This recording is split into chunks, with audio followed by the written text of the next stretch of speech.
Well, hello. Today we're going to be working through a technique from self-massage for working with tools to do a little bit of self-myofascial release on the outer hips. So when I say outer hip, I mean this region. Some of you might look at that and think that it looks like the back of your hip. I totally get it. It's all of these tissues that attach between your pelvis and your sacrum and your thigh bone, this upper outer aspect of your thigh bone. This feels really good for everybody, but it's especially powerful for folks who suffer from any type of low back pain, for folks who deal with symptoms presenting like sciatica. I've even found that it can be really impactful for some folks dealing with knee discomfort. These outer hip muscles can contribute a lot of additional tensional patterns, and also a lot of times they get chronically stuck in a specific way of being. So this self-myofascial release or this self-massage work is just another way to continue to feed your system new information about what's going on in there, and also to give you an opportunity to practice a little bit of softening and settling. So let me talk you through the tools that I use. This is a yoga tune-up therapy ball set from a company called The Role Model. It's developed by Jill Miller, and there are products out there that are almost identical to this. I really like this type of product. It doesn't have to be the roll-up, the roll method, the Role Model products. I think Everybody Yoga sells therapy balls that are about this size, this material, and in a satchel like this. You just get a ton of utility out of all of the ways that you can use balls that are set up that way. Today, we're just gonna be using one ball. So I'm actually gonna set the satchel with the remaining ball off to the side. And I'm gonna quickly show you why I prefer this to a tennis ball. You can definitely work with a tennis ball, but the number one way that I can demonstrate to you why I think that these tune-up balls have a superior experience is when I squeeze them. Do you see how far my fingers can make it into the tennis ball versus into the tune-up ball? There's like a lot of give here. This isn't as dense. There's an empty core to the tennis ball. It's why our dogs like squishing them in their mouths so much. These are firm, they're solid, but they have give. They are rubber so that you can load into them and your tissues do sink a little bit, but there's not a collapsing that happens with the material.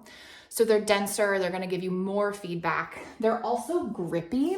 So if you've ever watched my video of rolling out your plantar fascia, that grip is a really big part of being able to make contact and create a shearing load. So the ability for the ball to grab your skin and to squeeze the tissues underneath the skin, not just roll over the skin, right? We wanna be able to press in, to load, and then to shift around within the tissues rather than just rolling on top of the skin and the tissues. So that's my sales pitch for something like the Yoga Tune-Up Therapy Ball.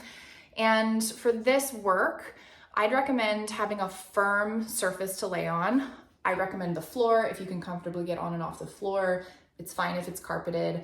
I'm gonna be working on my hard floor on my yoga mat. And have your ball nearby, and then maybe just in case, also have a blanket or a towel nearby.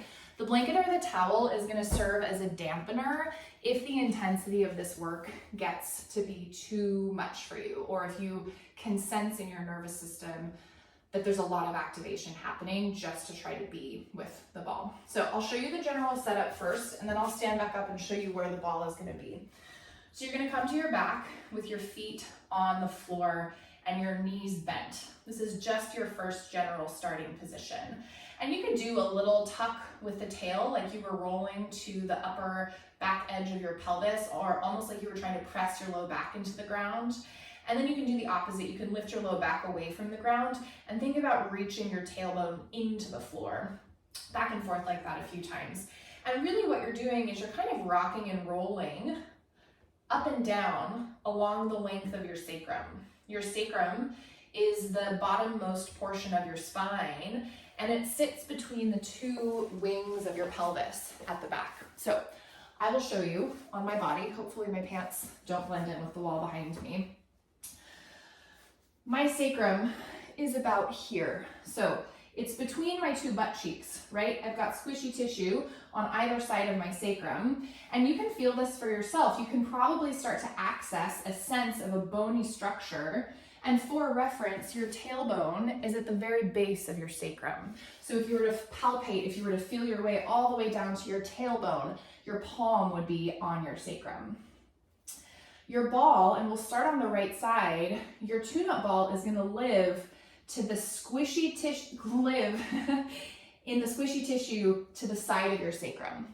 So for me, I'm starting on the right side. I keep turning around to see if I'm on frame, and then I realize that I screw up the visual for you all. So if my hand is my sacrum, my tune-up ball is in the squishy gluteal tissue. So it's in the butt cheek tissue to the right of the sacrum. And the way that you're gonna do this from lying on your back is bring the ball into your right hand, your knees are bent, feet are on the mat, roll to your left side of your pelvis so that there's space at the back of the right side of the pelvis, and then roll your squishy butt cheek back onto the ball. There is no one right place to start with this. I will tell you though that if you don't feel like it is squishy butt tissue that is on the ball, then adjust until you feel like it is. Okay, so it's possible to be too high with this. It's possible that you'll be right up against the bony structure of your pelvis or maybe up into the low back. I've seen it. So try to be underneath the right butt cheek, but not so close to the center of your pelvis that you're against your sacrum. You can always shift a little bit and move the ball with your hand. Yeah, we're gonna do a lot of that. And then the first order of business with this work is to pause. I want you to pause and imagine that the tissues around your ball, the tissues, the skin, the muscle, the fascia, the ligaments and the tendons that are there, maybe even the bone. Imagine that all of that could soften and settle around the ball.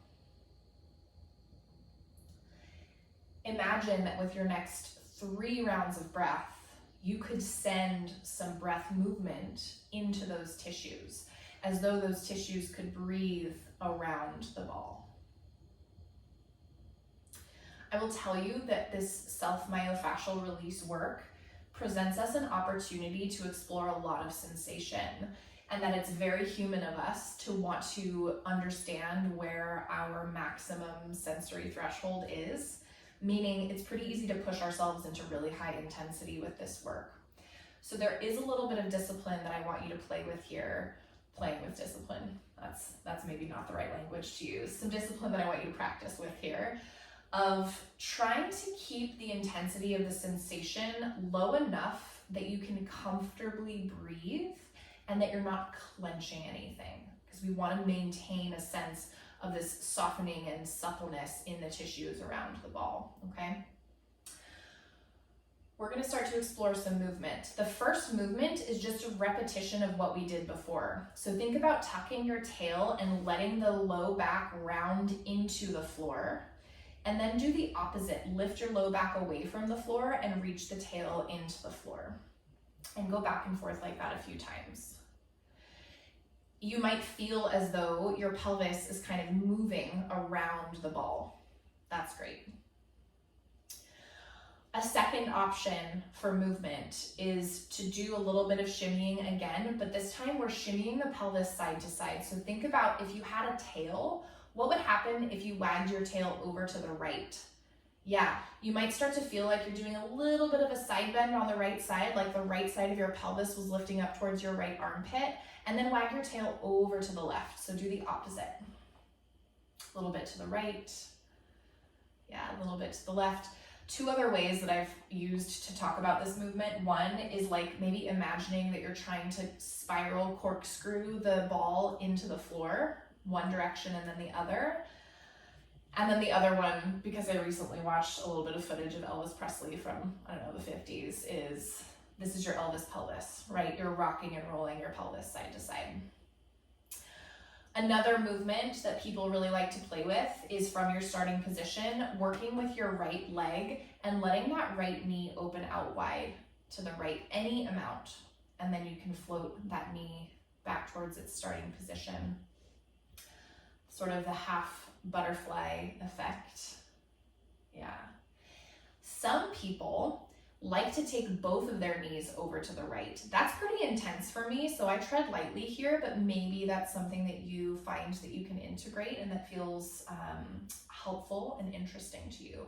So start to play with any combination of these movements, and then use your hand to slightly change the position of the ball. So stay within that squishy gluteal tissue, but maybe you move the ball a little bit farther up, or farther down, or farther out wide, or closer to your sacrum. One of the real benefits of this work is that we're giving our brain and our nervous systems a chance to clarify the map that it has of where the tissues are in our body. It's helping to re-clarify some of these neural pathways between the tissues in the outer hip and our motor cortex and our sensory cortex. So as you play, think about adopting the mentality of a cartographer, of a map maker. You kind of want to explore every nook and cranny that there is to explore, and the ball is what you're using to explore, right? You can't look back there. Your hand would get pretty tired if you were working yourself in this way all the time. And so the ball and the floor is what's giving you the feedback. So I'm just making these micro adjustments to the ball. I started pretty close to my sacrum, so now I'm kind of bringing the ball a little bit wider. I'm lifting it up a few times. I'm moving around and wiggling there. And of course, if you find something that feels really fruitful, really productive, you can pause and hang out and take some breaths. And don't forget that the project is to invite the tissues to soften around the ball, to feel or to imagine that you could feel the breath moving into those tissues. It is possible to feel your breath moving into those tissues, maybe out of scope for the practice in this video, but if you can't actually feel it, imagine that you could feel it. And if you find that there's no possible way that you could even imagine it, it might mean that you need to back up a little bit on the intensity. Ooh, I forgot to tell you how to do that, how to back up on the intensity. The first option, of course, is to not put so much load onto the ball. So maybe some of you have been turning both knees over to the right a little bit to load the ball. That's increasing the load. Decreasing the load would be sort of turning the opposite direction. Another option is to work with a blanket or a towel. And the blanket or the towel goes between the ball and your body. So it's essentially softening the edges. Yeah, so it's dispersing the load just a little bit more than what you would get if you were directly on top of the ball. Like you could imagine if you were able to apply the same amount of force or load with a single fingertip versus the broad forearm, how that would feel and how that would change your experience in your body. So plan to spend, I don't know, another like 3 or 4 rounds of breath. We've been on this right side for a while. Also, I'm not going to guide you through your left side, but I do recommend that you take all of the time to explore the left side. So maybe you start this video over and you do it on the left side so that you use the same amount of time to explore it over there. So take the ball out from underneath you, pause, and see if you can feel with your mind into the backside of your pelvis and how it's resting back against the floor. Do you notice differences between your two sides? Maybe those differences are in how the back of the pelvis and the back of the hips and the flesh of the glutes rest against the floor. Maybe it's differences in the sense of lightness or temperature or clarity. Maybe it's something that's completely different altogether, or maybe you don't notice a difference, which is also fine.